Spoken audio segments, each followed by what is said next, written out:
Трехэтажная школа на 720 посадочных мест практически полностью готова принять учащихся. Строительство было начато в декабре 2021 года по национальному проекту образования, который инициировал президент страны Владимир Путин. Благодаря этому проекту и появилась возможность возводить социально значимые объекты там, где они действительно необходимы. Большинство детей, которые живут близ школы, выезжали, и очень тяжело было добираться до школ, которые находятся в селе у нас. Самая близкая расположенная школа были в центре. Это первая и вторая школа. В зимний период, когда у нас день намного короче становится, детям было очень тяжело добираться. Так, и не было ни нормальных асфальтированных дорог, по грязи они добирались до школы.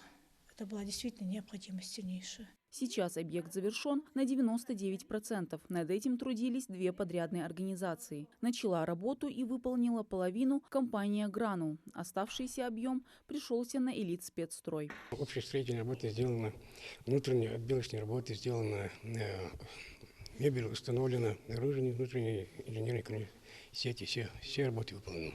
Учреждение предназначено для ребят с 1 по 11 классы. Функционировать для них будут 45 классных кабинетов, которые расположились на 3 этажах. Помимо них на первом спроектировали светлую просторную столовую, расположили администрацию школы и медицинский пункт. На втором этаже актовый зал, в котором будут проводиться различные творческие и учебные мероприятия. Хороший и спортивный зал. Установлены специальные шкафчики для хранения вещей. Предусмотрены даже душевые. Все для комфорта школьников.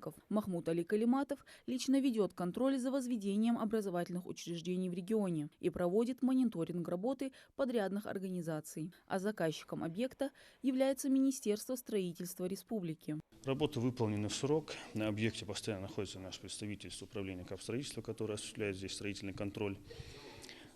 Общая сметная стоимость этого объекта составляет 772 миллиона рублей. Работы выполнены.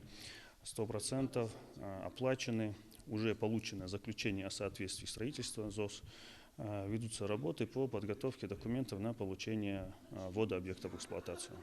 Самым маленьким отвели отдельное крыло, чтобы они во время занятий не взаимодействовали со старшеклассниками. Его сразу можно определить по цветовой гамме и оформлению. Весь необходимый инвентарь для учреждения уже закуплен.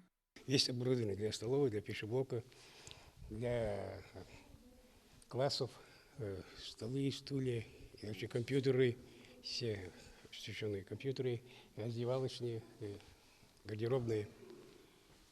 Весь инвентарь, который необходим для детей и для полностью персонала школы. Оценить созданные условия в общеобразовательном учреждении дети смогут уже в наступающем году. Мадина Цора, Сулейман Костоев. Новости 24.